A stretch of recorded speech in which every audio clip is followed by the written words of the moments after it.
On November 8, 2016, the Indian Prime Minister addressed the nation. He announced that starting at midnight, all 500 and 1,000 rupee notes would no longer be legal tender.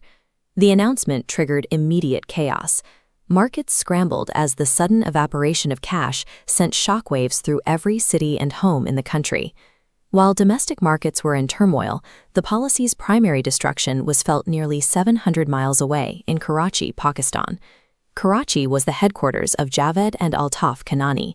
Together, they operated the most powerful underworld banking network in the world. The broadcast functioned as an economic kill switch. By devaluing the specific notes used for shadow transactions, the policy effectively liquidated the cash reserves of the world's most powerful terror funding syndicate. The Kanani brothers rose from a simple currency exchange stall to controlling nearly 40% of Pakistan's foreign exchange market. Their scale attracted Dawood Ibrahim. He required a global system to move billions in extortion and drug profits without ever touching a traditional bank. They used a system called Hawala. It relies on a trust-based ledger where cash is deposited with an agent in one city, like Karachi, while an equivalent payout is triggered by a partner in another, like Dubai. No physical money actually crosses a border.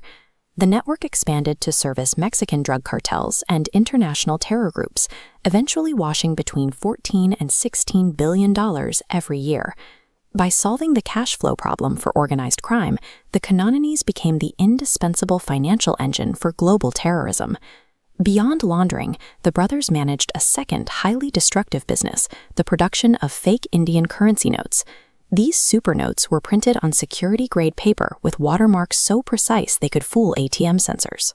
This counterfeit cash was used to destabilize the Indian economy and directly fund domestic terror, including the 2008 Mumbai attacks. The Kananis were operating a state-sponsored hostile corporation, printing their own supply to wage a silent economic war against India. International intelligence agencies eventually identified Altaf Kanani as the manager of their global distribution. American federal agents began a coordinated sting to take him down. Undercover operatives posed as drug traffickers, contacting Altaf to clean millions in supposed drug profits. The trap closed in September 2015. As soon as Altaf landed in Panama for a meeting, he was surrounded and arrested.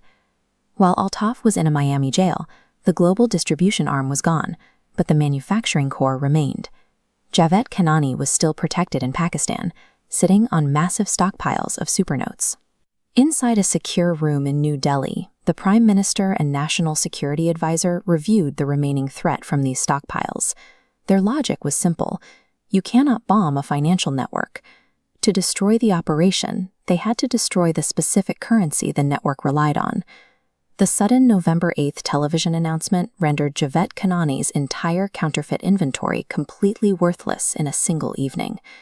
For the cartel, demonetization moved beyond a simple inconvenience. It instantly wiped out their balance sheet, turning warehouses of meticulously crafted inventory into garbage. Javed was technically bankrupt. He had taken advances from Dawood Ibrahim and various terror groups, and he now had no way to honor those debts. As his former partners turned against him to recoup their losses, the pressure became lethal. Exactly 26 days after the demonetization announcement, Javed Kanani fell to his death from the 8th floor of an under-construction building in Karachi. Local police arrived, moved the body, and closed the case as a suicide the very next morning without an autopsy. India's demonetization functioned as a terminal economic weapon, the fatal blow that permanently erased